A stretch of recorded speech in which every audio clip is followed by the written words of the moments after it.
অতি গুরুত্বপূর্ণ 5টা আমলের কথা বলবো ইনশাআল্লাহ। কয়টা আমল? 5টা আমলের কথা বলবো। জীবনের তরে এই 5টা আমল সারা জীবন নিয়মিত আঁকড়ে ধরবেন, আমল করবেন। যারা নিয়ত করতেছেন হাত তোলেন। আল্লাহ আমাদের সবাইকে আমল করার তৌফিক দান করুন। আল্লাহ আমাদের সবাইকে কবুল মঞ্জুর করুন।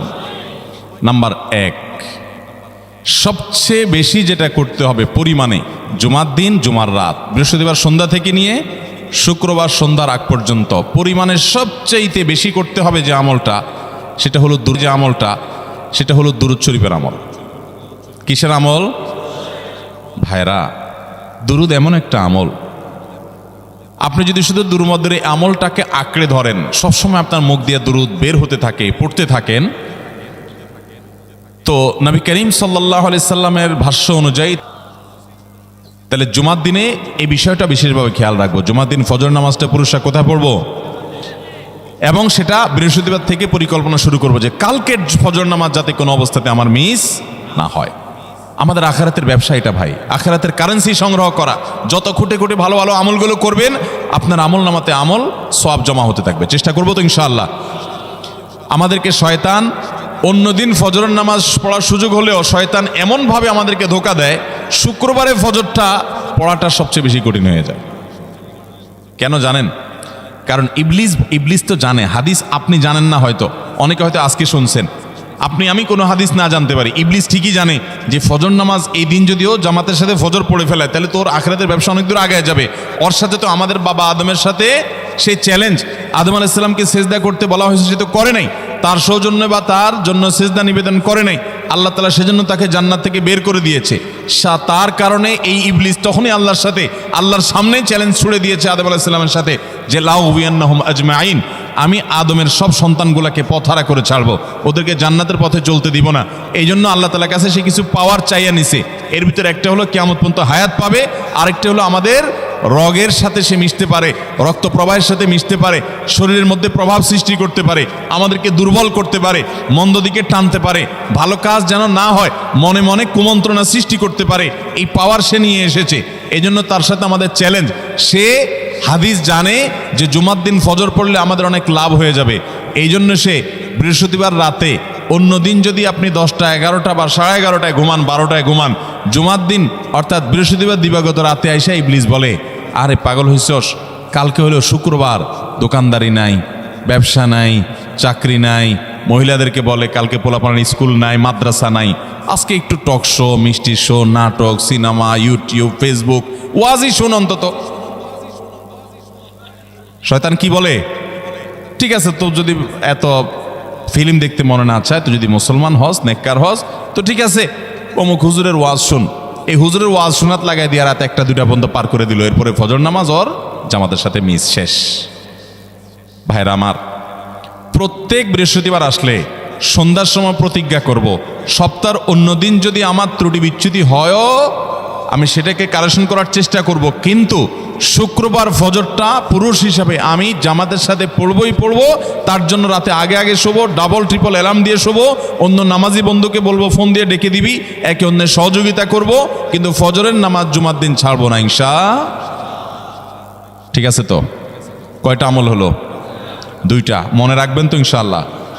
আগামী বছর তো আমার মাহফিল আমি আর করব না, কিন্তু আগামী বছর যে মাহফিল করবেন সে আলোচককে আমি রিকোয়েস্ট করবো ইনশাআল্লাহ, আয়োজকরা এটার সবক যেন নেয় আগামী বছর। দিতে পারবেন তো ইনশাআল্লাহ? আমল যদি করেন তাহলে সবক ঠিকই দিতে পারবেন। ওই যে ভাই সবগুলো শুনে দিছে, কারণ এই আমল করেন। আচ্ছা, 3 নম্বর আমল হলো সূরা কাহাফ পড়ব। কোন সূরা পড়ব?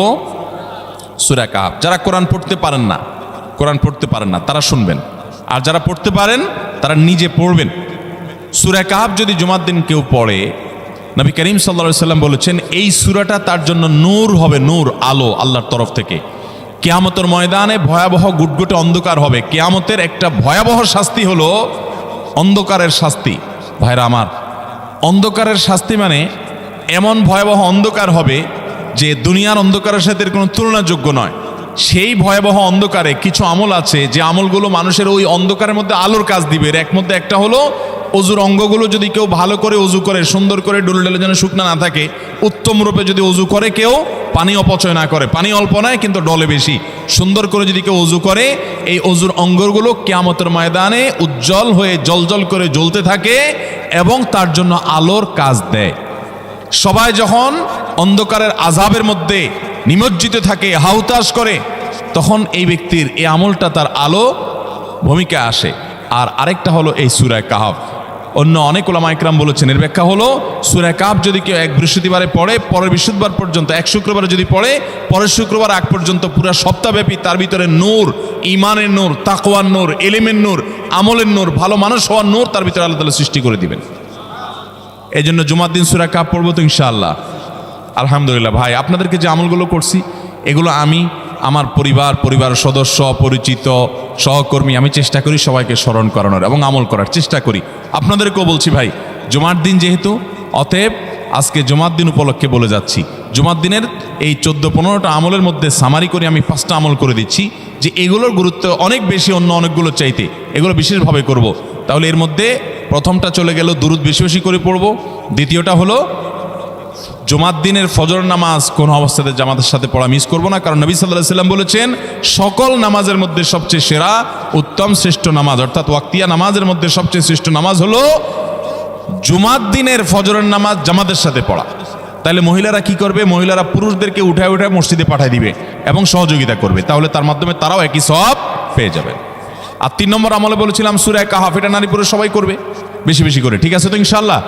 আমরা অনেক ভাই আছি সপ্তাহের 6 দিন আমাদের কোরআন পড়ার সুযোগ হয় না, তো অন্তত জুমার দিন সূরা কাহফটা যদি আপনি বাধ্যতামূলক করেন, আলহামদুলিল্লাহ, এটা অনেক বড় সূরা, পড়তে আপনার 20-25 মিনিট 30 মিনিট সময় পর্যন্ত লেগে যাবে। আপনি আধা ঘন্টা সময় ধরে যদি আস্তে আস্তে সুন্দর করে পড়েন, তো সপ্তাহে একবার অন্তত কোরআনের সাথে আপনি সময় দিলেন। আরেকটা সুসংবাদ শুনেন, সূরা কাহফ যদি কেউ মুখস্থ করে, তেলাওয়াত করে নিয়মিত, বিশেষ করে সূরা কাহফের প্রথম 10টা আয়াত যদি কেউ মুখস্থ করে, নবী করিম সাল্লাল্লাহু আলাইহি সাল্লাম বলেছেন কিয়ামতের আগে দাজ্জালের যে ফিতনা আসবে, যেই ফিতনায় বহু মানুষ দাজ্জালকে আল্লাহ মনে করে বেঈমান হয়ে জাহান্নামে যাবে, এই ফিতনা থেকে পৃথিবীতে এমন কোনো নবী ছিল না, এমন কোনো রাসূল আসেন নাই। এই মানব ইতিহাসের প্রথম মানুষ আদম আলাইহিস সালাম থেকে নিয়ে আমাদের মুহাম্মদ সাল্লাল্লাহু আলাইহি সাল্লাম পর্যন্ত এই লক্ষ লক্ষ যত নবী রাসূল এসেছে, সমস্ত নবী রাসূলরা একটা ব্যাপারে সাবধান করে গেছেন, দাজ্জাল আসবে, যে দাজ্জালের হাতে পাওয়ার থাকবে এত বেশি, অলৌকিকত্ব থাকবে এত বেশি, সে মরা মানুষকে জিন্দা করে ফেলবে, জিন্দা মানুষকে বলবে সে মরে যাবে, তার হাতেই সব কন্ট্রোলিং পাওয়ার থাকবে, দুনিয়ার সমস্ত রিজিক তার হাতে কক্ষিগত থাকবে, এমন পাওয়ার থাকবে তাকে দেখে মানুষ বলবে হ্যাঁ এই তো আল্লাহ, এই তো সব কিছু পারে, বেঈমান হয়ে যাবে। এই দাজ্জালের ফিতনায় তোমরা পড়বা না, বেঁচে থাকবা। বুদ্ধি দিয়া বিবেক দিয়ে মানুষ বাঁচতে পারবে না। দাজ্জালের ফিতনা থেকে বাঁচার জন্য সকল নবী রাসূলরা এই জন্য সাবধান করেছেন। আমাদের নবী সাল্লাল্লাহু আলাইহি সাল্লাম নামাজের শেষ বৈঠকে দোয়া মাসুরের জায়গায় একটা দোয়া পড়তেন, আল্লাহুম্মা ইন্নী আউযু বিকা মিন আযাবিন নার ওয়া আযাবিল কবর ওয়া আউযু বিকা মিন ফিতনাতিল মাহইয়া ওয়াল মামাত ওয়া আউযু বিকা মিন শাররি ফিতনাতিল মাসীহিদ দাজ্জাল। আল্লাহ আপনার কাছে দাজ্জালের ফিতনা থেকে পানা চাই। 1450 বছর হয়ে গেছে, এখনো দাজ্জালের আবির্ভাব হয় নাই, হবে কিয়ামতের আগে, কখন হবে আল্লাহ ভালো জানেন। কিন্তু নবী সাল্লাল্লাহু আলাইহি সাল্লাম বলেছেন সূরা কাহফের প্রথম 10 আয়াত যদি কেউ মুখস্থ করে, তো এই ব্যক্তিকে আল্লাহ রাব্বুল আলামিন এবং যদি তেলাওয়াত করে, এই ব্যক্তিকে আমলের মাধ্যমে দাজ্জালের ফিতনা থেকে আল্লাহ বাঁচিয়ে রাখবেন।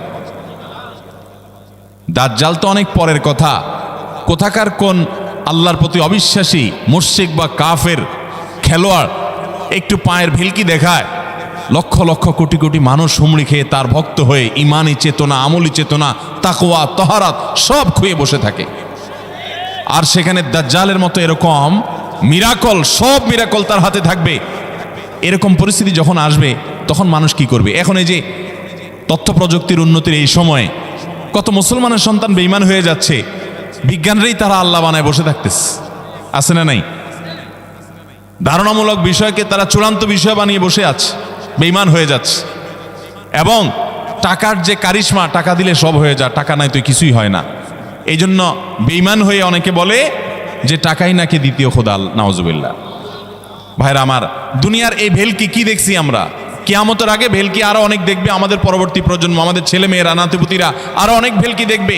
এমন ভেলকি দেখবে যে তাদের আল্লাহর প্রতি ঈমান আনা, আখিরাতের প্রতি বিশ্বাস করাটা কঠিন থেকে কঠিন হয়ে যাবে। এরকম পরিস্থিতি তৈরি হবে দুনিয়াতে। তথ্য প্রযুক্তির উন্নতির নাম দিয়ে, এটার নাম দিয়ে, সেটার নাম দিয়ে মানুষের জীবনযাত্রা সহজ হবে, কিন্তু এর মাধ্যমে মানুষের ঈমান দুর্বল হওয়ার অনেক সম্ভাবনা শঙ্কা তৈরি হবে এবং শয়তান সেগুলো সৃষ্টি করবে। এই আশঙ্কা থেকে বাঁচার জন্য সূরা কাহাফটা হলো মহৌষধের মতো। অতএব জুমার দিন প্রত্যেক শুক্রবারে সূরা কাহাফ পড়বো তো ইনশাআল্লাহ। মায়েরা, বোনেরা, আমরা ভাইয়েরা যারা আছি, বাবারা যারা আছি, আল্লাহর ওয়াস্তে জীবনের তরে নিয়ত করে নেন আজকের মাহফিল থেকে জীবনে কখনো বৃহস্পতিবার সন্ধ্যা থেকে শুক্রবার সন্ধ্যার আগ পর্যন্ত আমার হাজার ব্যস্ততা থাকুক, সূরা কাহাফটা পড়া ছাড়া আমি কোনো কাজ করব না আমি আল্লাহর অনেক বান্দাকে ব্যক্তিগতভাবে জানি, আমি নিজেও এতটা গুরুত্ব দিয়ে করতে পারি না। অনেক বড় সরকারি কর্মকর্তা, অনেক বড় পদের নাম আমি বলবো না, আমাকে বলে ভাই আমি মাগরিবের পর, ব্যক্তিগতভাবে আমি জানি উনি খুব সৎ মানুষ, সব মানুষ একরকম হয় না, সৎ মানুষ। উনি বললেন ভাই মাগরিবের পরে আমার ফ্যামিলির সব বাচ্চা কাচ্চা সবাইকে আমি বলি, আমি ব্যস্ত থাকলেও বলি যে মাগরিবের পরে আগে সবাই সূরা কাহাফটা পড়ে ফেলো, এরপর অন্য সব আমল। আমরাও চেষ্টা করবো না ইনশাআল্লাহ। কয়টা আমল গেল? তাসাল, ফরজ গোসল হলে ফরজ গোসল করবে, উত্তম রূপে গোসল করবে, ভালো করে গোসল করবে জুমার দিন। ওয়ামাশা ওয়ালাম ইয়ারকাব, জুমার নামাজের জন্য পায়ে হেঁটে মসজিদে যাবে, বাহনে চড়বে না। কেউ যদি মাজুর হয় সে বাহনে চড়লেও চলবে, কিন্তু সাধারণ যারা সুস্থ আছেন পায়ে হেঁটে মসজিদে যাবেন, বাহনে চড়লেন না। জুমার দিনের কথা, জুমার নামাজের কথা।